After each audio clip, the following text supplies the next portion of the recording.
Éco-Sahel. 26 minutes d'économie africaine, économie du Sahel en particulier. Un rendez-vous hebdomadaire pour déchiffrer et analyser l'actualité économique africaine. Madame, Monsieur, chers auditeurs, bonjour à tous. Content et ravi de vous retrouver ce matin pour un nouveau numéro de Éco-Sahel, votre émission économique sur les ondes de Ifriqiya FM, l'émission qui décortique l'économie africaine pour vous. Aujourd'hui, nous parlerons encore une fois gaz. Cette fois-ci, nous allons essayer de parler du forum des pays exportateurs de gaz. L'Algérie abritera le prochain sommet, il s'agit du 7e sommet. Un événement qui aura lieu du 29 février au 2 mars en Algérie, à Alger. Et justement, l'occasion pour nous de parler de ce forum et aussi des aspects de cette organisation internationale et son impact sur l'industrie gazière mondiale. Je ne suis pas seul, je suis avec Mahfoud Kaoubi, analyste en économie. Bien le bonjour à vous, Mahfoud Kaoubi. Bonjour, Abdelmalek. Bonjour, et aussi Samuel Akizimana, chef d'entreprise. Bonjour Samuel Akizimana. Bonjour. Bonjour, et Mzoura Al-Hayani, chef d'entreprise aussi. Bien le bonjour à vous, Mzoura Al-Hayani. Bonjour Malek. Bonjour. Alors, je le disais, ce forum des pays exportateurs de gaz, c'est l'événement à venir. Mahfoud Kaoubi, déjà pour commencer, qu'est-ce que le forum des pays exportateurs de gaz et quels sont ses objectifs principaux? Donc, loin d'être un cartel, donc c'est une, je dirais même pas une association, c'est un regroupement de pays exportateurs, donc qui réunit 12 membres permanents, auxquels s'ajoutent des membres observateurs. Créé donc en 2001, ce forum a pour objectif de consolider les relations entre les pays exportateurs, de mettre éventuellement l'expérience des uns et des autres, de partager les expériences et les expériences réussies plus particulièrement. Donc, au début de sa création, donc l'ambition n'était pas aussi importante que celle d'aujourd'hui. Donc, l'objectif, c'est actuellement, il y a eu une évolution du forum en matière d'objectifs. Actuellement, ce n'est plus un cadre de concertation uniquement, mais l'ambition est d'aller vers un cartel qui a pour objectif de défendre les intérêts des membres et d'être un centre influent sur la scène du gaz à l'échelle mondiale, que ce soit par rapport aux aspects techniques, donc à l'étude prospective en matière technique, qu'en matière de stratégie. Donc, depuis pratiquement le sommet de Doha l'année dernière, une idée est en train de germer, celle de créer un consortium et de pratiquement créer un regroupement à l'image de l'OPEP, mais celui-là pour ce qui est du gaz, afin de s'adapter. On peut dire que ce forum, c'est l'OPEP du gaz? L'objectif. Actuellement, on n'est pas encore là. L'objectif initial, c'est ça? Non, initialement, ce n'était pas ça. On était beaucoup plus à l'origine dans un cadre de concertation, de coordination, du moment où les logiques sont difficiles à mettre en œuvre et pour rapprocher et d'aller vers un cartel. Parce que l'OPEP, c'est un cartel qui a pour objectif de défendre les intérêts, d'avoir une logique d'action sur les marchés, sur les prix, etc. Alors que le gaz, c'est pas pareil, parce que c'est des contrats moyens et long terme. Oui. Le produit n'est pas le même. Le pétrole étant un produit homogène, plus ou moins, qui est déterminé, dont les prix sont déterminés dans le marché du spot, donc c'est sur les marchés en temps réel. Le gaz, ce n'est pas du tout la même chose, donc les stratégies sont relativement différentes entre ceux qui sont sur les marchés du gaz liquéfié, les autres qui sont dans l'alimentation par des gazoducs, et à partir de là, la part aussi du gaz qui n'était pas importante dans le mix énergétique oui, faisait que c'était un produit pas aussi important que le pétrole. Et les prix du gaz étaient jusqu'à ces derniers jours, annexé en grande partie au pétrole. Donc là, c'est une autre étape qu'on devrait amorcer, une étape où le gaz devrait avoir une place beaucoup plus importante. Il faut rappeler qu'au jour d'aujourd'hui, la place du gaz est pratiquement à 21% dans le mix énergétique et qui est appelé à croître. Augmenter, oui. Voilà, donc l'objectif à 2050, c'est d'être à 26%. Et le gaz est appelé à accompagner justement accompagner le monde en matière de transformation énergétique. Donc voilà. Le gaz est abondant, il faut le rappeler, plus de 200 000 milliards de mètres cubes de réserves prouvées dans le conventionnel uniquement, sans parler du non-conventionnel. Maintenant, la particularité du gaz aussi, c'est que la logique des prix est déterminante pour aller dans l'exploitation. Donc on a besoin de prix assez intéressants pour financer l'effort de l'investissement et donc d'avoir des retours sur l'investissement intéressants.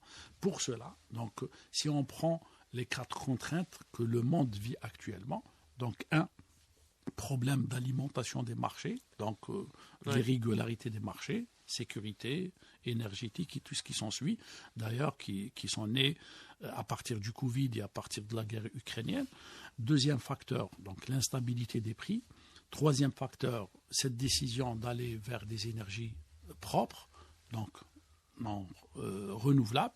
Et il faut rappeler que en matière d'émissions de carbone, le gaz a des avantages comparativement au pétrole. Donc il y a la moitié des émissions de carbone, n'en parlons pas du charbon et d'autres autres sources d'énergie. Donc c'est pour cela qu'il se propose, c'est la source d'énergie la mieux placée pour accompagner le monde dans cette transformation énergétique allant vers le renouvelable. Et le quatrième facteur qui est important, c'est cette transformation qui s'opère sur le plan géopolitique et qui fait qu'actuellement, les variables sont multiples. Et plus il y a des variables dans une équation, plus il est difficile à la résoudre.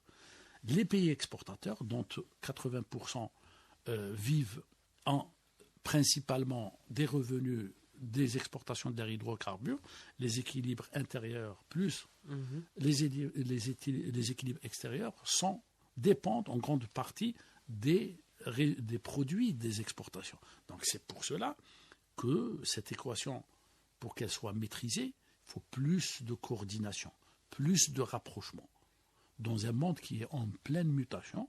Et donc, cette idée qui est née à Doha, d'aller vers un cartel, donc vers un OPEP du gaz, comme on aime le désigner, d'accord, donc est en train de germer pour être un interlocuteur valable auprès des consommateurs. Les producteurs devraient parler le même langage, mais non pas uniquement sur le plan des principes, c'est surtout des plans des stratégies. Les stratégies, dans l'avenir, devraient être construites sur des études maturées, sur le plan technique, et sur une stratégie basée sur de la prospective. Et la création, d'ailleurs, de l'Institut du forum que Alger devrait abriter, et abrite d'ailleurs, c'est officiel, devrait répondre à ce besoin. Rapprocher les pays non pas uniquement sur la base des principes, mais sur la base de logique, de rationalité, de comportement de marché, afin à ce que ce forum soit un interlocuteur qui va bénéficier d'une légitimité technique, donc on ne parle pas par principe et dans une logique d'affrontement uniquement, et d'une légitimité aussi, je dirais, de négociation, donc de crédibilité. Donc, et si on a cette légitimité technique et cette légitimité juridique, si on peut l'appeler ainsi, donc le forum devra peser encore plus dans l'avenir et permettre, ce qui est souhaité dans l'avenir, permettre d'arriver à un prix consensuel entre les deux parties qui garantirait d'atteindre les objectifs de la transformation énergétique, d'assurer la sécurité énergétique, donc l'approvisionnement des marchés mondiaux, et surtout de garantir un prix qui permettrait de financer les investissements pour que les objectifs en matière de transformation seraient réalisés. Pour rappel, et je terminerai par ça, donc il est attendu plus de 10 000 milliards d'investissements sur l'horizon 2050 pour pouvoir assurer cet équilibre et cette transformation énergétique. Mais entre les 10 000 milliards et les objectifs en matière de transformation énergétique, il y a un prix d'équilibre qui devrait être l'élément important pour la réalisation de ces objectifs. D'accord, merci Samuel Akizimana. Est-ce que tout d'abord vous êtes d'accord avec Mahfoud Kaoubi quand il dit que le gaz c'est l'énergie du futur? Et autre question aussi, selon vous, quels sont les principaux défis auxquels font face les pays exportateurs de gaz? Je suis tout à fait d'accord avec M. Kaoubi. D'abord, j'ai jeté à le remercier parce que j'ai vu à quel point il parlait avec passion sur ces sujets, à tel point qu'on était très attentifs et on est tout à fait d'accord avec ce qu'il était en train de dire. En fait, moi, je pourrais dire même qu'il y a des informations que j'ai dû recorder à travers lui et ce qui montre aussi, vous savez, quand il parlait, on a ressenti l'objectif autour de ce forum. Et on voit la grandeur de ce forum qui va se tenir bientôt à Alger. Maintenant, pour revenir sur ça, oui, j'aimerais d'abord mettre aussi le mot du secrétaire général du GECF, Mohamed Hamel, où il avait souligné que la demande mondiale normalement dans le domaine du gaz devrait augmenter de 36% pour le gaz naturel d'ici 2050. Et on a vu que actuellement, surtout avec ce qui se passe sur le côté climatique, le gaz naturel a été voté comme l'énergie propre de transition. Et maintenant, moi, ce qui me rend fier de ce forum, c'est voir que les pays, moi je vais mettre en valeur les pays africains en commençant par l'Algérie. 5 pays africains sont membres permanents de ce forum. Mettront en valeur ça en disant ils ont pris conscience de ce qui se passe actuellement dans le monde, comme M. Kaoubi a pu le dire, avec tout ce qui se trame dans différents domaines, comme on a remarqué avec ce qui se passe avec le Covid-19, avec ce qui se passe avec la guerre ukrainienne, etc. On a vu les enjeux géopolitiques qui se passent autour du monde, mais ils ont pris conscience et ils veulent valoriser le bien qu'ils ont. Et ils se sont rendus compte qu'ils doivent être unis, sortir d'une seule voie et mettre tout ce qui a la possibilité, surtout des pays producteurs de cette énergie qui est propre, comme on peut le dire, qui est propre, pour qu'ils sortent d'une seule voie et aboutir à une solution qui est bénéfique pour tous les pays. C'est qui rend fier ce côté-là. Maintenant, comme on peut le dire, il y aura plusieurs défis. Déjà, le défi, moi, que je peux dire, il y aura le défi de maintenir la compétitivité du gaz naturel. Parce que nous savons qu'au-delà du gaz naturel, il y a aussi d'autres sources d'énergie renouvelables, etc.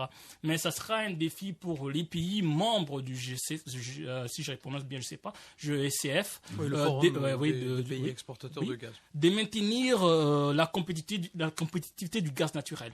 Ça, c'est un des points. Et surtout, un autre deuxième point que moi, j'aimerais mettre en valeur, c'est s'adapter aux évolutions du marché mondial de l'énergie.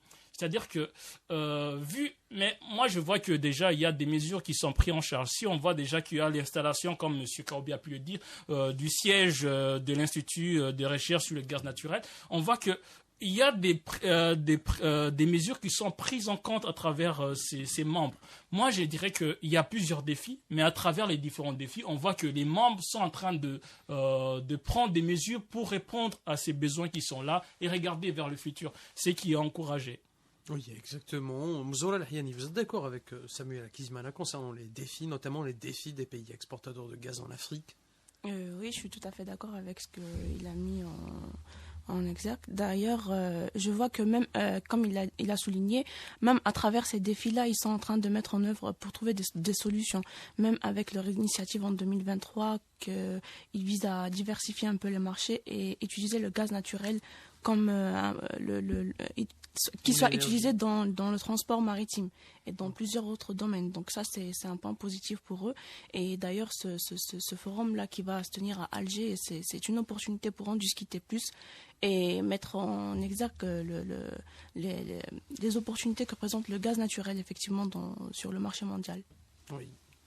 Alors, Mahfoud Kaoubi, peut-être la question qui se pose, c'est comment ce forum fait-il pour maintenir une stabilité des prix du gaz sur le marché international?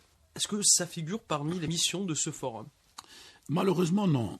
Donc, pas d'une manière directe, du moins. Donc, ce n'est pas un lieu où les prix sont discutés, au moins entre les membres, et qui, sur les marchés, observe une discipline par rapport à des décisions qui sont prises par le forum. Pour rappeler, si on parle de l'OPEP, donc les réunions sont beaucoup plus nombreuses. Et puis, l'OPEP est structurée de telle façon à ce qu'il y ait une permanence, une continuité dans le travail. Donc, on a des commissions permanentes, que ce soit sur le plan technique, que ce soit sur le plan économique, et qui permettent donc de suivre les marchés, d'être à l'écoute et de produire aux membres les informations nécessaires pour qu'ils décident de la voie à tenir par rapport aux évolutions des marchés. Ce n'est pas le cas du forum, justement. Donc, le forum se réunit une fois par an entre les membres. Bon, il faut rappeler qu'avant que ce soit un sommet qui réunit les premiers responsables des pays concernés, c'était les ministres de l'énergie et de l'énergie, voilà, des pays concernés qui se réunissaient, ou des affaires étrangères.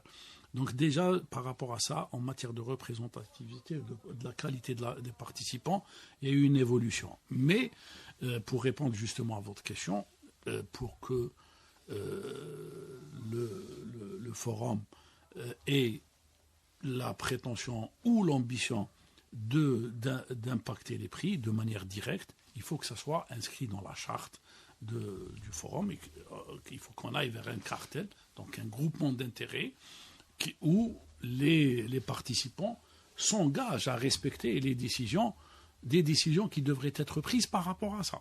D'accord ? Pour l'instant, ce n'est pas.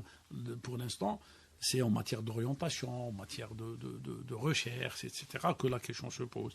Mais je dirais, comme les Samuel et Mzrola d'ailleurs l'ont souligné, cette ambition est inscrite dans le programme, et on devrait. Donc le gaz occupera une place beaucoup plus importante, il va rivaliser avec le pétrole. Donc nécessairement, on pourrait, en termes d'importance, on va s'acheminer vers une évolution en matière de regroupement des intérêts de la même façon que l'évolution que le PEP a connue antérieurement, malgré les difficultés qui ont été vécues dans certaines stations. Donc, on va évoluer vers cette logique de fonctionnement qui ne sera pas aussi facile que pour le pétrole. Les intérêts étant divergents, le produit n'étant pas homogène, et les marchés ne se comportant pas de la même manière. Donc on a les marchés du long terme et du moyen terme, on a le marché du spot, on a l'exportation sous la forme gazeuse, et on a l'exportation sous la forme liquéfiée. Et entre ces quatre variables, il y a tout un intervalle de logique, de stratégie, etc. Et plus il y a donc de divergence ou d'incohérence en matière de fondamentaux, la difficulté naît en matière de rapprochement des acteurs. Parce que ce qui est dans ton intérêt, dans l'absolu, n'est pas nécessairement le mien. Donc maintenant, c'est pour ça que je disais que maintenant, c'est une évolution pour privilégier la raison. Et la raison, c'est la prospective.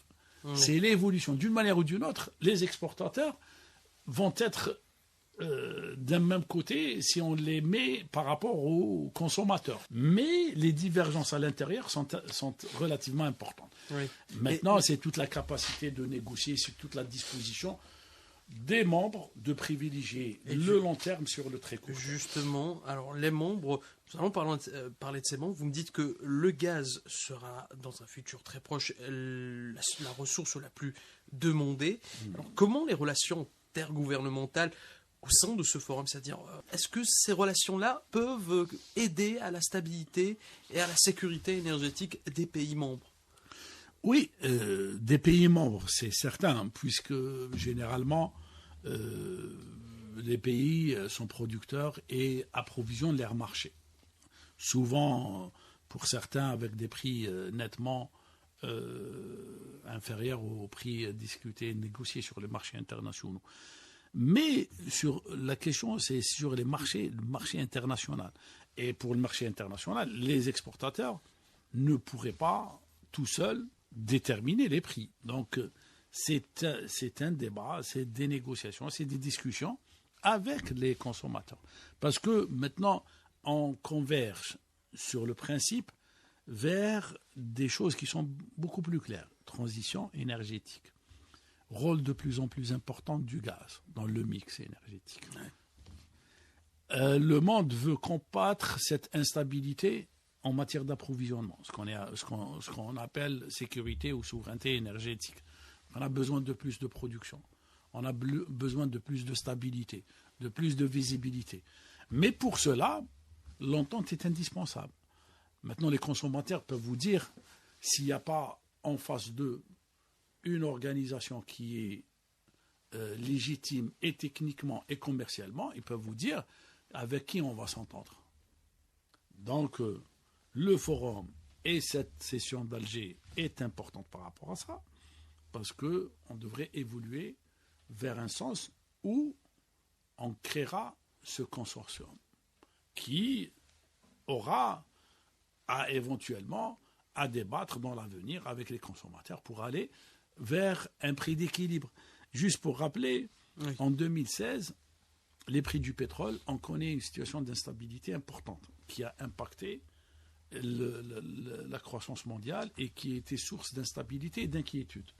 Sommet d'Alger en novembre, naissance de l'OPEP+, donc avec un élargissement, avec l'entrée de la Russie principalement et d'autres pays au cartel, et donc plus de poids. En face, même s'il n'y a pas eu d'accord écrit entre consommateurs et producteurs, il y a eu un prix d'équilibre de $60 le baril. $60, donc plus d'approvisionnement, plus d'investissement, plus de quantité sur le marché et plus de stabilité. Donc ça a rassuré plus ou moins le marché. On n'a pas fixé 60 mais on tournait autour de 60, 63, 62, 59, 58. C'était un prix qui a permis à l'économie mondiale d'assurer le minimum d'équilibre. Donc, puisqu'on va aller vers plus de place du gaz, donc on aura cette mission de produire plus, qui nécessitera plus d'investissement aussi. Donc, mais pour cela, il faut qu'il y ait des prix plus stables, parce que, pour rappel, en 2000, les deux dernières crises, donc la Covid et surtout la guerre de l'Ukraine, les prix du gaz se sont vus multipliés par 7 fois plus. Donc, et puis, si on prend le prix de référence de décembre de l'année dernière, 2022 et de 2023, les prix sont passés de 58 € à 27 €. Donc, donc cette instabilité complique un petit peu l'existence, aussi bien pour les producteurs que pour les consommateurs. Donc, est-ce que la raison sortira vainqueur dans un monde qui veut aller vers moins de carbone, plus d'équilibre, plus de préservation de l'environnement, ou est-ce qu'on restera dans cette logique d'affrontement comme on témoigne la situation en Ukraine, comme on témoigne la situation au Proche-Orient, donc en Palestine, et donc l'avenir nous le dira, et puis le comportement des uns et des autres est déterminant pour faire et décider de l'avenir du pétrole et du gaz, et aussi de l'environnement, de l'équilibre. On parle de réchauffement climatique. Bien sûr, on ne peut pas parler du gaz sans parler de l'environnement. Merci, Mahfoud Koubi. Je tiens à le remercier. Je peux te dire qu'aujourd'hui, il était professeur. Aujourd'hui, on voyait qu'il Vous m'avez inspiré. Il était vraiment passionné par le sujet. Mahfouz Koubi qui fait une chronique, c'est ça, sur les ondes d'Efriqi FM, mais c'est la chronique Gazebdo, c'est ça? Gazebdo, donc c'est un sujet voilà, qui passionne Mahfouz Koubi. Merci énormément, je tiens aussi à remercier Samuel Akizimana et Mzhour Al-Ahyani pour leur réponse aussi et leur participation à cette émission. Chers auditeurs, je vous fixe un nouveau rendez-vous la semaine prochaine sur les ondes de votre radio Efriqi FM, la voix africaine. Merci.